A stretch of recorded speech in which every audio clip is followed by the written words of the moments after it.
The legend lives on from the fringe worlds on down of the big ship they call the Norad II. Antigua Prime, it is said, never gives up her dead when the swarms of the Zerg come to get you. With a load of men out Alpha Squadron and more, the Duke had his eyes on them rebels. That good ship and crew was a bone to be chewed, but the Zerg came in bearing trouble. The ship was the pride of the Confederate side, coming back from some post in Marsara. As battle cruisers go, it was tougher than most, with a crew and good general well seasoned, concluding some terms with them alien Protoss when they left fully loaded for Antigua. And later that night when the ship's adjutant sang, could it be the Zerg brood they'd been fighting? With the glade worms on the hull made a tattletale sound, and a glob of acid dripped down from the ceiling. And every man knew, as the Duke did it too, 'twas the overminded swarm come a-stealing. The dawn came late and the fears had to wait when the swarming space critters came splashing. When afternoon came, no help was in range in the face of the mutilous acid splashing. When the old girl hit Atmo, the engineers piped in, fellas, it's too rough to fix her.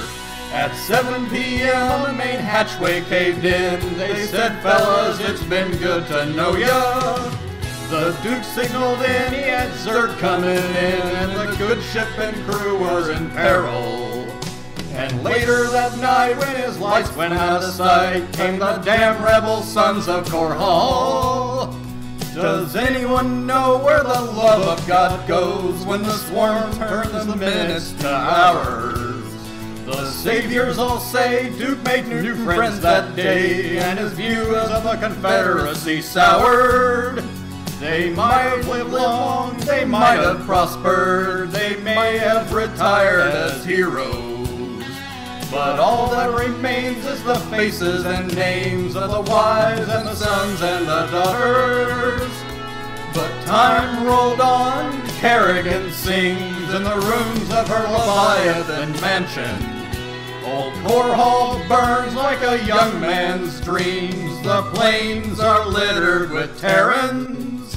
And old General belled out in defiance, you ain't taking Edmund Duke without a fight.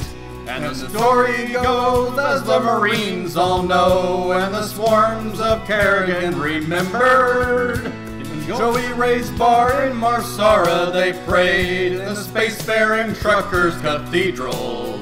And Minsk promised justice and endless steel rain for the crew and the NORAD's memorial. The legend lives on from the fringe worlds on down of the big ship they called the Norad II. Korhal, it is said, never gives up her dead when the swarms of the Zerg come to get ya.